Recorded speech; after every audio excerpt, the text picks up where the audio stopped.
What's going on? ESPN dropped the top 50 for the WNBA, and we're going to look at this list. We have not looked at it. We're doing it blindly with you, and we're going to respond in kind with y'all. So let's jump in right on this list. This is Her Game, Her Way women's basketball in conjunction with Indiana Fever Unfiltered. Yo, hit the intro.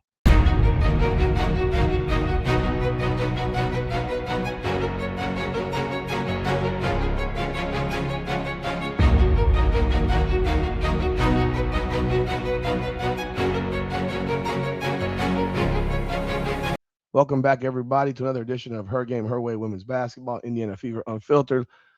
Top 50 loading up right now. Sorry about the congestion in my voice. I'm getting a little bit sick again because I work myself to the bone.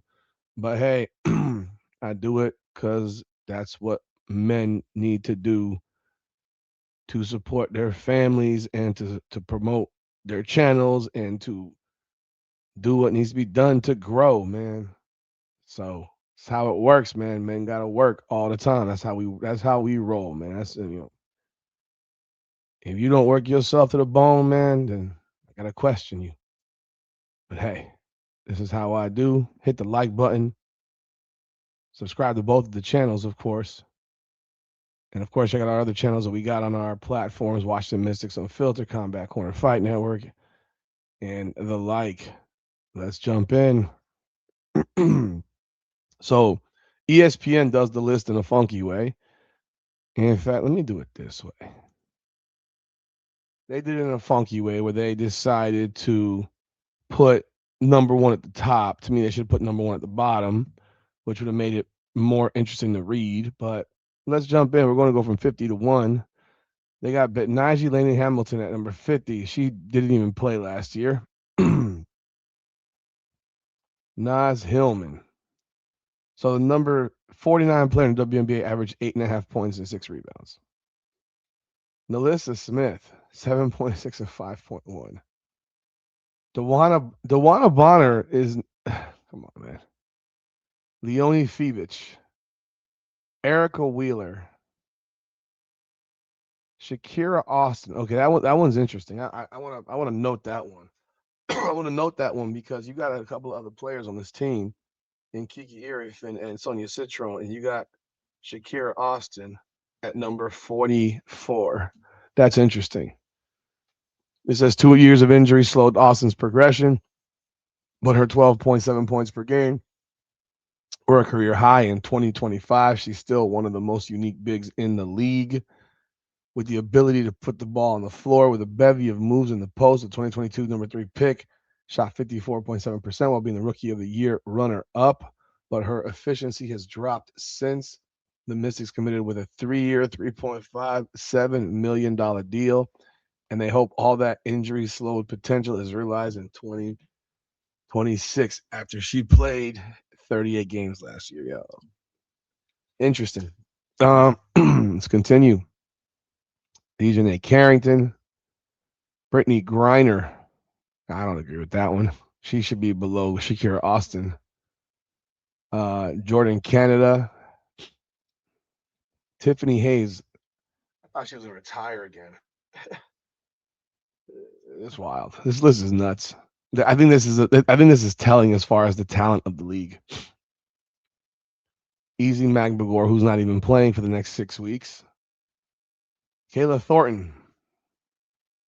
Interesting. Azare Stevens. Kiki Irifin, number 36. So remember this. Kiki Irifin's on a rookie deal. They just signed Shakira Austin, the Washington Mystics, to a 3-year, $3.57 million deal. Oh, my word. This is an example of how bad these contracts are, folks. This is a true example of how bad these contracts are. So, yeah, this one, you better hope Shakira Austin gets better because, I mean, they got Kiki Irifin ranked higher. And, I mean, if you ask me my opinion, I would agree that Kiki Irifin is a better player than Shakira Austin. So, and I think will only get better. So it was really, yeah, again, you pay someone that much damn money, it's a little bit wild to me. Um, moving into Veronica Burton, Camila Cardoso, that's trash. No way, not a chance. Camila Cardoso is barely a top 50 player right now. To have her in the top third of the WNBA is absolute lunacy. She's not good. Like, we need to stop this crap. She is completely unskilled. She lives off of her size at 6'7", 230 or whatever, 240. She has no footwork. She's just not very good. The numbers are all fugazi. It doesn't matter. They were awful last year. And I'm not going to talk about the game you saw from her yesterday because it's preseason, but I just don't think she's very good. She's not skilled. She can't shoot from outside of 2 feet. And again, I'm not asking anyone to shoot threes, but she can't make a 15 footer. So, yeah, not a chance. Not a chance. At 6'7", you better be shooting better than 52%. So you better be shooting like 60 to 65%. Yeah, nah, nope, nah, nope. Alana Smith, again, give me a break. Come on, man. Oh my God. Oh, it's frustrating to read lists like this because this is just the complete exposure of the lack of talent that this league has, and this is why you consider certain players to be stars. Because I already know in my brain who you're going to see in the top 10, top 20, and most of them are top 25. 25 and up. I would venture to guess from 25 to 10, you're gonna have nothing but role players. And that's my opinion. But let's continue. Rakea Jackson at 32. Okay. Marina Mabry, 31. Brianna Jones, again, signed for money, injured till midseason. Sonia Citron at 29. So they got Citron at 29, Kiki at 36, and Shakira Austin at 44. And I guarantee you they're going to try to run this offense through Shakira Austin. I just have a feeling, covering the Mystics, I have this feeling. And people are talking about starting Austin over Betts. I would start them side by side. I'd start them side by side because there's no way in the world that I think that you should have Lauren Betts coming off of the bench. But that's just my opinion. And the fact that you have Citron ranked in the top third of the league, yeah, I mean, I think she's good. But, we'll see. Brittany Sykes, Jewel Lloyd. I'll be real. I think Brittany Sykes is better than Jewel Lloyd. I'm glad they're side by side. It's real easy to compare these two. I think Brittany Sykes is better than Jewel Lloyd. Ariel Atkins. Okay. I'm glad these are all side by side. I think Brittany Sykes is better than Jewel Lloyd and Ariel Atkins. Heck, I think Sonia Citron is better than Jewel Lloyd and Ariel Atkins. And I definitely think that Rakea Jackson is better than Ariel Atkins. So yeah, that's nonsense.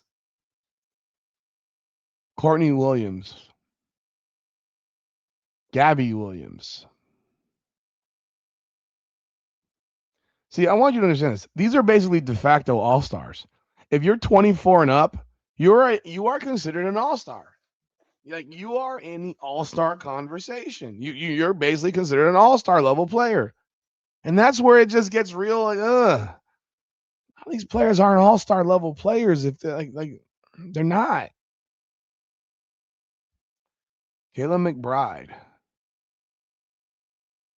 Ooh, Angel Reese at number 22. Oh, there's gonna be some crashing out there. Angel Reese at 22. I think there's going to be a lot of Angel Reese fans that are highly upset with this one. Let's listen to this one. Reese will be wearing a new uniform after being traded up to the Dream in the splashiest move of the offseason. But her new team is looking for her to keep doing what she is known for, dominate the glass.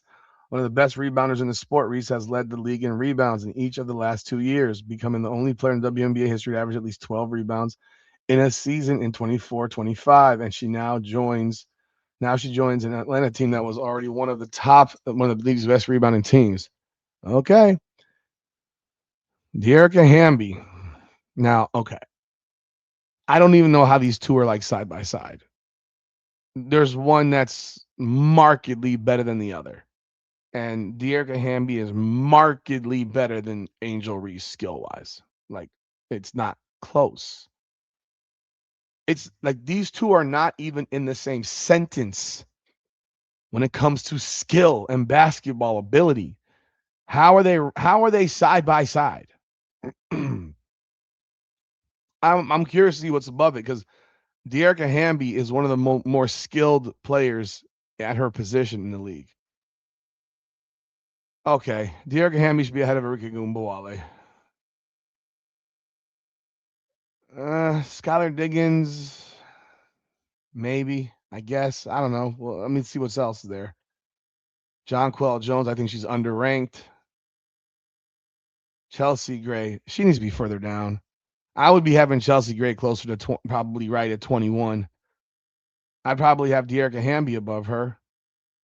Nneka Ogwumike. I mean, I gotta see the rest because she might be underranked. Think about this. Oh, yeah, she played for Seattle last year, so disregard the stats. Satu Sabali. Aaliyah Ball at 14. Oh man, Indiana Fever fans. What are y'all thoughts, man? What are y'all thoughts of Aaliyah Boston at 14? So that means you got Kelsey Mitchell and Caitlin Clark obviously higher. I don't know. Dearica Hamby, Aaliyah Boston. Obviously, they're two different positions. Realistically, Hamby's probably more skilled. Ryan Howard, I think she's overranked. I think she's overranked. She's a shot chucker. Shoots at a very, very low and inefficient percentage. So I don't feel this one. I think she'd be further down. Cock Hopper. Kelsey 11. Kelsey Mitchell's at 11. Come on, dude. Come on now. I'm gonna presume that the rookies are not included in this. Like the people that just got drafted are not on this list because they can't really be ranked yet. Kelsey Mitchell at 11. I think that's way low. Oh shit!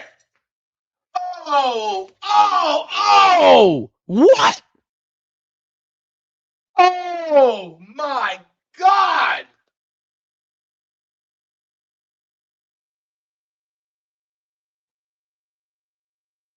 So ESPN, you got Sabrina, Brianna Stewart, Asia Wilson, Nafisa Collier, Paige Beckers, Kelsey Plum,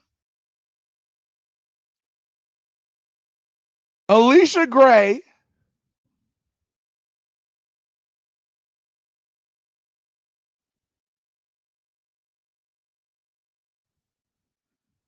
think of anybody else. Alyssa Thomas, all ranked ahead of Caitlin Clark.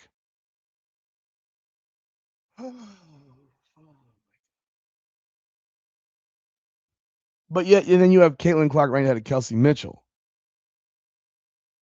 So Clark received the fourth most MVP votes as a rookie while setting single season league record for assists and posting the second most 3-point field goals in a season. She became one of the league's best passers and long range shooters the moment she stepped onto the WNBA court and was just getting started when she was named Rookie of the Year and first team All WNBA in 2024. Injuries limited her to only 13 games in 2025, but she was named an All-Star. Yo, man. I don't even know what to say on this one. I don't even know what to say here. Number 10.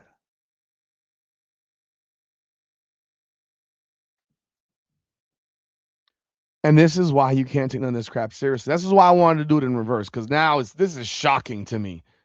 This is shocking to me.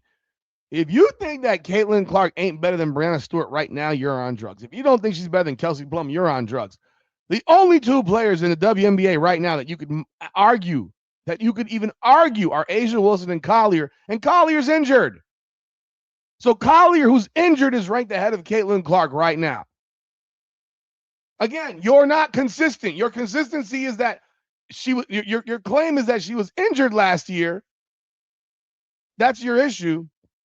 But yet you have her ahead of Kelsey Mitchell, who was an all WNBA player last year.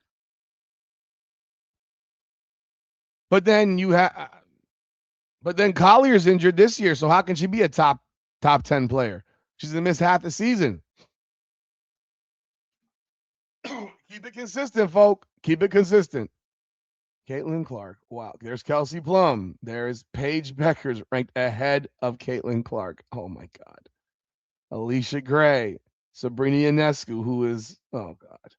Oh, Jackie Young. I forgot. You got Jackie Young ahead of fucking Caitlin Clark. Oh my God. You got to be joking.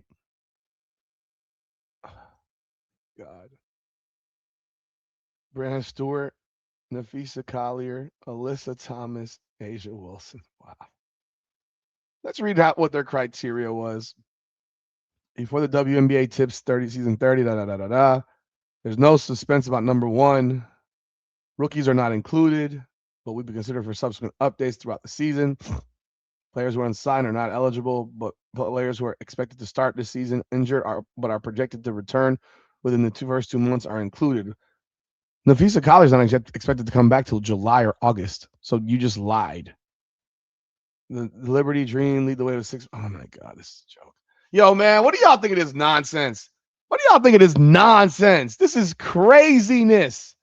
Caitlin Clark, number 10. Number 10. Bro. 10. Yo, hit the like button, subscribe, ring the bell. I want your thoughts. This is freaking lunacy, man. Hype the video. Appreciate y'all. Her game, her way, women's basketball. Indiana Fever, unfiltered. Come on now.